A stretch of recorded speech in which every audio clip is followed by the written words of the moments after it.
Waħda mill-eqdem rivisti bil-sinna u li għadha toħroġ sal-lum il-ġurnata hija r-rivista Leħen il-Malti, maħruġa ta' kull sena mill-Laqda tal-Malti Università. It-tim tal-sinna tkellem ma' Laqda tal-Malti dwar din ir-rivista. Leħen il-Malti beda isu xarejn wara li twaqfet Laqda tal-Malti tal-Università fl-1931. Laqda twaqfet f'Jannar u l-leħen beda jinħareġ f'Marzu bħala mezz ta' espożizzjoni ta' kittieba żgħażagħ Maltin ta' dak iż-żmien. Is-sejħa għall-kitbiet għar-rivista Leħen il-Malti issir kull sena fit-tnedija ta' rivista nfisha. F'Novembru issir it-tnedija u fl-istess waqt tinfetaħ is-sejħa.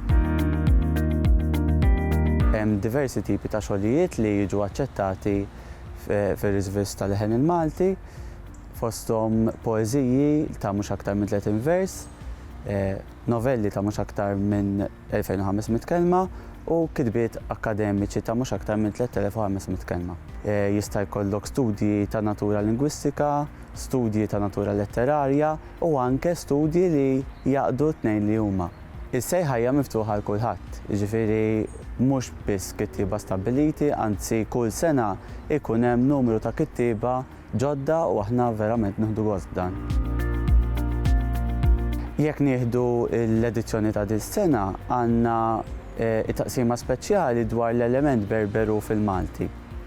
U mbagħad għandna studju dwar aspetti grammatikali u stilistiċi fit-traduzzjoni letterarja mill-Ġermaniż għal Malti, jiġifieri dak huwa eżempju ċar ta' dak li qed li hemm studji li jaqdu ż-żewġ oqsma flimkien. Hemm ukoll studji ta' natura letterarja ħafna bħalma huma ta' Manuel Mifsud dwar ir-raġel u l-imħabba romantika fix-xogħlijiet ta' Lewis Briffa u anke l-istudju ta' Olivia Borch dwar l-imkien poetiku ta' Norbert Buġejja. Meta wieħed ikun membru fl-Laqda tal-Malti, se jkollu kopja tar-rivista Leħen il-Malti. Però wieħed jista' wkoll jixtri xi edizzjoni li jew ma tkunx ta' dik is-sena, jew anke ta' dik is-sena mingħand Laqda tal-Malti nfisha. Ir-rivista għenet il-lingwa b'diversi modi, primarjament jekk inħarsu lejn kitbiet akademiċi għandna studji dwar il-Malti nnifsu, kemm l-aspett lingwistiku u kemm l-aspett letterarju, ġifieri b'dak il-mod qegħdin inkabru l-għarfien dwar il-lingwa tagħna.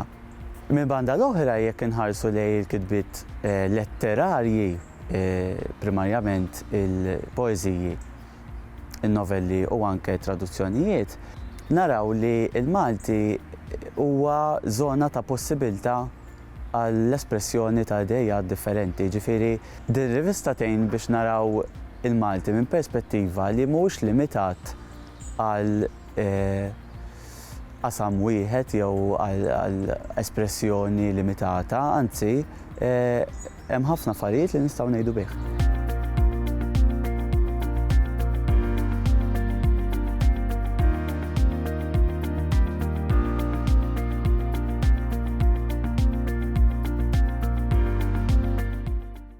Il-Sinna jixtieq jirringrazzja lill-Kunsill Nazzjonali tal-Ilsien Malti, lid-Dipartiment tal-Malti fil-Fakultà tal-Arti l-Università, lill-Ministeru għall-Edukazzjoni u x-Xogħol u lill-Aġenzija Nazzjonali tal-Litteriżmu.